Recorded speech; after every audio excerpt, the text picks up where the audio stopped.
আমি এটা একটা হচ্ছে সাধারণ জ্ঞান প্রশ্ন করবো। আপনি কিসে পড়েন? আমি ক্লাস 10-এ পড়ি।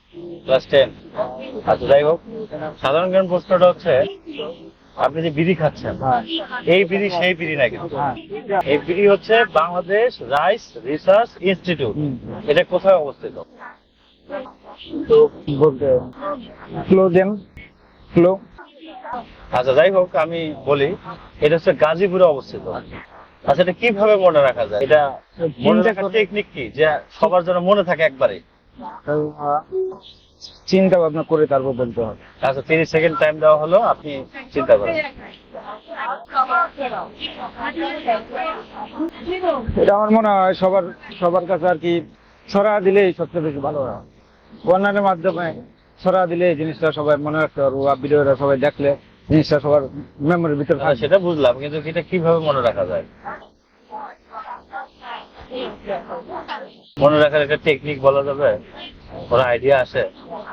আইডিয়া তো পাচ্ছি না। আচ্ছা, এইভাবে কি মনে রাখা যায় যে বিড়ির ভিতরে গাঁজা, হ্যাঁ তাই গাজীপুরে অবস্থিত? হ্যাঁ, এইভাবেও তো মনে রাখা সম্ভব। তাহলে কি মনে থাকবে? হ্যাঁ মনে রাখা। আচ্ছা, বিড়ি খাওয়ার পরে পোলাপানরা কি করে? জয় জয় করে না? হ্যাঁ তাহলে জয়দেবপুর, তাহলে গাজীপুরে Joydeb Bangladesh rice research institute. হুম। আচ্ছা, গাজা সহজে বিড়িটা খাবে, সেটা কি রাস্তাঘাটে খাবে না বাড়িতে খাবে?